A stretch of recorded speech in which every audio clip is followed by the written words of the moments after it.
I need to know if I went too far, or if I'm still sane enough to recognize when something is completely wrong. My entire family hates me now. They call me a coward, ungrateful, weak, but none of them want to spend even an hour in that house after sunset.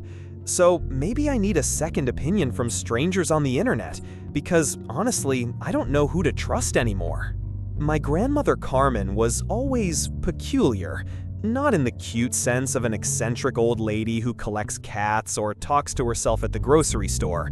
It was something deeper, more disturbing. She had a way of looking through people, as if she was seeing something that no one else could see. As a child, I loved visiting her house, a 3-story Victorian construction in the city center with gardens that looked like something out of a dark fairy tale. The walls were covered with family portraits dating back to the 19th century, all with the same piercing eyes that Grandma had inherited. She had lived alone since my grandfather died 15 years ago. She refused any domestic help, insisted she could take care of everything herself. And she really could. The house was always impeccable, the garden perfectly maintained, as if time didn't dare leave marks there. My mother and uncles visited religiously every Sunday, but they always left with a strange expression, as if they had just awakened from a confusing dream. In the last 5 years, the visits became more tense. Grandma Carmen started talking about the others, people who supposedly visited the house during the early morning hours. Initially, we all thought it was the beginning of dementia, something common at her age. But she described these visits with disturbing precision. She knew their names, their clothes, even the conversations they had with her. She talked about Donna Francisca, who had died in the house in 1987 when it was still the old city asylum, about little Juan, who had drowned in the backyard well in 1923, about the entire Oliveira family who had lived there in the 1940s. The strangest thing was that Grandma never showed fear or discomfort when talking about these presences. In fact, she seemed genuinely happy, as if she finally had the company she had always desired. She said they came seeking advice, that the house was a kind of meeting point for souls in transition. My family laughed nervously, exchanged worried glances, but no one had the courage to confront her directly. I was the only one who really took her seriously. Not because I believed in ghosts, but because I knew my grandmother. She had never been one to make up stories or seek attention. If she was saying there were other people in the house, then for her, there were other people in the house, and that worried me deeply. 3 months before she died, Grandma Carmen installed security cameras throughout the house. She said she wanted to document the visits because no one believed her. My family thought it was senile paranoia, but I helped her with the installation. There were 12 cameras covering every room, every hallway, every corner of the house. She insisted that I be the only one with access to the recordings. The first few weeks were normal, Grandma following her daily routine, cooking, cleaning, tending to the plants. But then the conversations began. Always in the same pattern, she would address specific points in the house and talk as if there was someone there. These weren't confused monologues of a person with dementia. They were structured conversations with pauses for answers, genuine reactions, even heated discussions.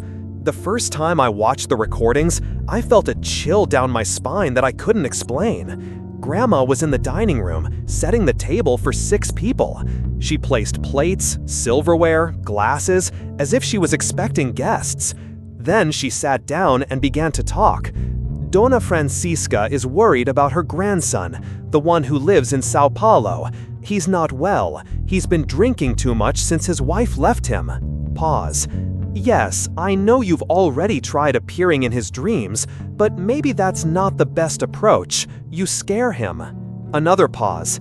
What do you think, Joao? You were about his age when it happened.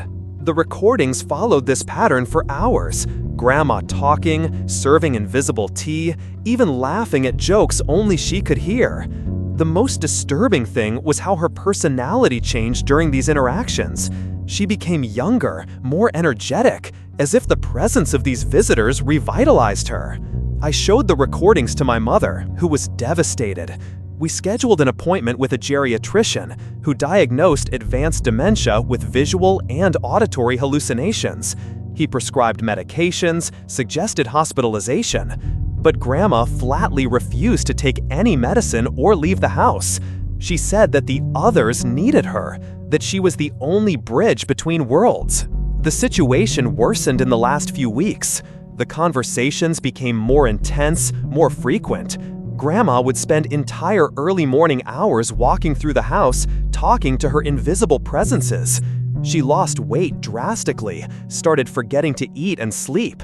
But when questioned about her well-being, she insisted that she had never felt so alive, so useful.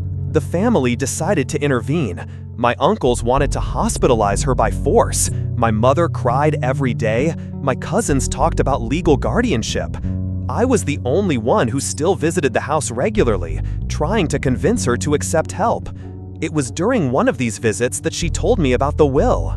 "My dear," she said, holding my hands with surprising strength for her age, "you are the only one who listens to me, the only one who doesn't treat me like I'm crazy. That's why you will inherit everything." She paused, looking around the room as if consulting invisible people. "But there's a condition. You need to spend 30 consecutive nights in this house after I'm gone. It's the time needed for the transition." I thought it was just another delusion, another elaborate fantasy of her deteriorated mind. But a week later, she died peacefully in her sleep, and the lawyer confirmed the will was real, legal, and extremely specific. The entire family fortune, the house, the properties, the financial investments, everything, estimated at over 2 million reals, would be mine, but only if I fulfilled the condition of spending 30 consecutive nights in the house after the funeral. I thought it was just another delusion, another elaborate fantasy of her deteriorated mind. But a week later, she died peacefully in her sleep, and the lawyer confirmed. The will was real, legal, and extremely specific. The entire family fortune, the house, the properties, the financial investments, everything, estimated at over 2 million reals, but only if I fulfilled the condition of spending 30 consecutive nights in the house starting 1 week after the funeral. The first night was quiet, almost normal. I set up a mattress in the living room, brought food for a week, prepared myself for what I imagined was just an eccentric whim of my deceased grandmother. The house was silent, only the normal sounds of an old building. Wood creaking, wind at the windows, the heating system turning on and off. It was on the second night that I heard the first voice. 3:15 in the morning. I woke up to the sound of a conversation coming from the kitchen. Low, indistinct voices, as if people were whispering on the other side of a thick wall. I got up slowly, my heart racing, and walked toward the sound. The kitchen was empty, but the smell was there. Old perfume, face powder, like Grandma used to wear. I turned on all the lights, checked the doors, the windows, everything locked. I went back to the living room, convincing myself that they were just the natural sounds of the house, amplified by tension and grief. But the perfume remained in the air until dawn. The third night brought laughter, female giggles coming from the second floor, followed by the sound of footsteps coming down the stairs. I ran upstairs, turning on every light along the way, but found only empty corridors and silent rooms. The laughter stopped the exact moment I reached the top of the stairs. On the fifth night, I decided to watch the recordings from the security cameras that still worked. What I saw made me question not only my sanity, but the very nature of reality. There I was, sleeping in the living room, and there was Grandma Carmen, clear as if she were alive, sitting in the armchair beside me, stroking my hair while I slept. She looked directly at the camera and smiled, as if she knew I would watch it later. The following nights became a growing nightmare. Grandma's conversations with her invisible presences resumed, exactly as before her death. I could hear them clearly now, not just her voice, but whispers of response, like distant echoes of other voices. The dining room table appeared set for 6 people every morning, even though I was sure I had left it clean the night before. On the 10th night, I saw the first figure. A shadow in the second-floor hallway, standing in front of the room that used to be Grandma's. When I blinked, it disappeared, but the perfume got stronger, almost suffocating. On the 11th night, the voices became clear. I could distinguish words, entire phrases. An older female voice, Donna Francisca, talking about her troubled grandson. A young masculine voice, Juan, laughing at something I couldn't understand. And always Grandma's voice, mediating, consoling, advising. It was on the 12th night that everything collapsed. I woke up at 3 in the morning to the sound of a party coming from the dining room. Multiple voices, laughter, the clinking of glasses and silverware. I went down the stairs slowly, each step creaking under my feet like a warning. The dining room door was ajar, and through the crack I could see twinkling lights, shadows moving. I pushed the door completely open and almost fainted. The table was set for 6 people, with steaming food on the plates, lit candles, glasses full of wine. And around the table, seated as if they were enjoying a Sunday dinner, were 5 translucent but perfectly distinguishable figures. I recognized Donna Francisca from the portraits Grandma had shown me, an elegant lady from the 1940s.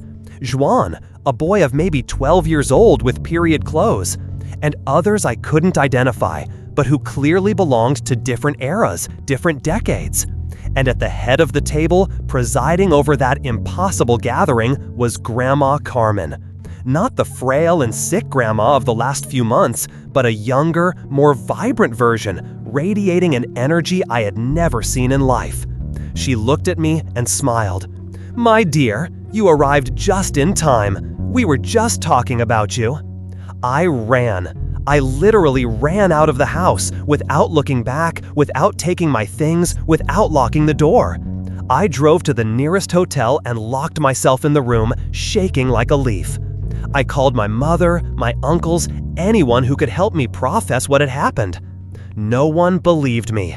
They talked about post-grief stress, about psychological suggestion, about how the gloomy atmosphere of the house had affected my mental state. They suggested therapy, medication, rest. But when they asked if I would return to complete the 30 nights, when they learned that I was willing to give up the entire inheritance to never set foot in that house again, the tone changed completely. Now, 3 months later, my family hates me. My mother barely speaks to me, says I wasted the opportunity of a lifetime because of nonsense. My uncles call me a coward, weak, ungrateful to Grandma's memory. My cousins make jokes about my nervous breakdown as if it were just a phase. The inheritance was redistributed among all of them, as specified in the will. But here's the interesting detail. None of them wanted to keep the house. They all agreed to sell it immediately, without even entering to assess the condition of the property. They hired a specialized company to do the inventory and cleaning, everything from a distance. The company gave up on the second day. The employees reported inexplicable occurrences, doors closing by themselves, voices coming from empty rooms, electronic equipment presenting inexplicable defects. The house remains empty to this day, with a for sale sign that has already faded from being exposed to the weather for so long. Sometimes, driving through the city, I pass in front of the house by accident. There are always lights on the second floor, always at 3 in the morning. I asked the electric company about this. They confirmed that the power was cut months ago. My psychologist says I created a fantastic narrative to deal with the complex grief I felt for Grandma. That the hallucinations were the result of extreme stress, lack of sleep, and psychological suggestion induced by the recordings I watched repeatedly. She may be right. She's probably right. But then why, last week, did I receive a call on my cell phone at 3 in the morning? It was Grandma Carmen's voice, clear as if she were beside me. "My dear, you can still come back. They are waiting for you. The transition isn't finished yet." I hung up immediately, blocked the number, changed my chip. But the next night, my house landline rang at the same time. The same voice, the same message. So tell me, please, because I need to know. Did I go too far by giving up the inheritance? Was it just guilt and grief messing with my head? Or are there things in this world that we simply can't explain? My family says I wasted 2 million reals out of cowardice. My friends say I made the right choice, that money isn't worth mental sanity. But on nights when I can't sleep, when the old perfume seems to float in the air of my apartment, when I hear whispers coming from empty places, I wonder, wasn't Grandma Carmen trying to give me something much more valuable than money? Wasn't she trying to show me that death isn't the end, that there's something beyond? Or am I completely losing my mind, creating connections where none exist, seeing patterns in random coincidences? I don't know anymore. I only know that regardless of how much money I could have inherited, some doors are better left closed. Some conversations are better not heard. Some inheritances cost more than they're worth. Or at least that's what I hope I'm right to think. So, AITA? Or was I the only sensible one in this whole story?